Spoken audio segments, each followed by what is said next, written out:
Janata Dal you के संगठन में केसी त्यागी की फिर से वापसी हो गई है। माना जा रहा है कि केसी त्यागी की वापसी जदयू के राष्ट्रीय परिप्रेक्ष्य में एक जरूरत बन गई थी। राजनीति गलियारे में नीतीश कुमार के इस निर्णय को यूज एंड थ्रो की नीति भी कहा जा रहा है।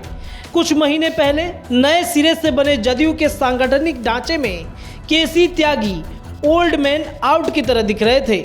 यहाँ तक कि वो प्रवक्ताओं की सूची से भी बाहर थे। हालांकि केसी त्यागी को लेकर कोई बड़ा पद मिलने की चर्चा तो उस दिन शुरू हो गई जब नीतीश कुमार के दिल्ली आवास पर दोनों की मुलाकात हुई और फिर वही हुई। जदयू ने केसी त्यागी को पार्टी में विशेष सलाहकार और मुख्य प्रवक्ता का पद देकर उनके अनुभव का सम्मान भी किया है। कुछ महीने पहले जदयू ने केसी त्यागी को पार्टी के महासचिव और प्रवक्ता पद से हटा दिया था और यह कहते हुए उन्होंने खुद जिम्मेदारियों से मुक्ति ली थी। तब यह चर्चा शुरू हुई कि जदयू के बनने से लेकर यह पहला मौका था जब केसी त्यागी को राष्ट्रीय पदाधिकारियों की टीम से बाहर कर दिया गया। जदयू ने फिर से केसी त्यागी पर बड़ा भरोसा करते हुए उन्हें पार्टी का विशेष सलाहकार और मुख्य प्रवक्ता नियुक्त कर दिया है।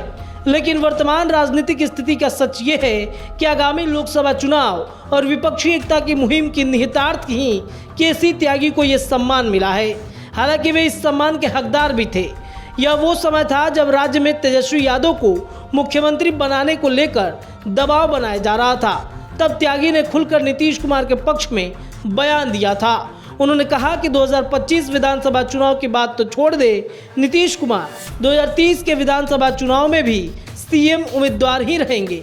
लेकिन राजनीतिक गलियारे में यह चर्चा है कि नीतीश को केसी त्यागी की याद यूं ही नहीं आई है। इसके परिस्थितिजनक राजनीतिक कारण भी है। अब चलिए सवाल ये उठता है कि आखिर नीतीश कुमार को केसी त्यागी की याद कैसे आ गई। आगामी लोकसभा चुनाव की महत्ता के कारण उस जदयू नेता के केसी त्यागी की सक्रियता एंट्री हुई जिन्होंने जिम्मेदारी से मुक्ति मांगी थी। विपक्षी एकता की मुहिम में नीतीश कुमार केसी त्यागी के अनुभव का लाभ उठाना चाहते हैं। जदयू नेता केसी त्यागी की समाजवादी पृष्ठभूमि भी एक वजह बन चुकी है। चूंकि त्यागी समाजवादी धारा के काफ़ी पुराने और अनुभवी नेता हैं, इसलिए उनका उपयोग कर समाजवादियों को एक मंच पर लाने में मदद मिल सकती है, विशेष तौर पर उत्तर प्रदेश और हरियाणा में। अब चलिए ये भी सवाल ही होगा कि आरसीपी उपेंद्र की खाली जगह भरने की क्या कोशिश करेंगे। तो जदयू से आरसीपी सिंह और उपेंद्र कुशवाहा के जाने के बाद दल में अनुभवी सेनापति की कमी महसूस की जा रही थी। जदयू के शुरुआती दौर से नीतीश कुमार के लिए केसी त्यागी प्रॉब्लम शूटर रहे हैं। पार्टी की मजबूती में सांगठनिक क्षमता का बखूबी इस्तेमाल भी किया है। सो विपक्षी एकता की मुहिम में इनकी ज़रूरत भी देखी जा रही है, खासकर बिहार से बाहर के राज्यों में। कहा तो ये भी जा रहा है कि ललन सिंह की संतुलित राशि हेतु भी एक चेहरा इस समुदाय के सामने किया जाएगा। आपको बताएं कि कुछ राजनीतिक विशेषज्ञ ये मानते हैं कि जिस विपक्षी एकता की मुहिम में नीतीश कुमार निकले हैं उसमें सबसे सहायक केसी त्यागी ही होंगे। नीतीश कुमार ने पारखी वाला काम किया है। समाजवादी नेता रहे केसी त्यागी का एक लंबा राजनीतिक कैरियर रहा है।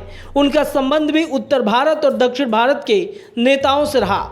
उन्होंने ऑर्डिनेंस बनाने में क्षमता भी हासिल की है।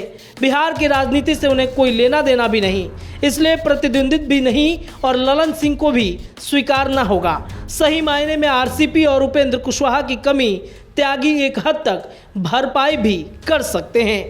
ऐसे में नीतीश कुमार ने कुछ पद देकर राज्यसभा नहीं भेजे जाने के दर्द को भी कम किया है।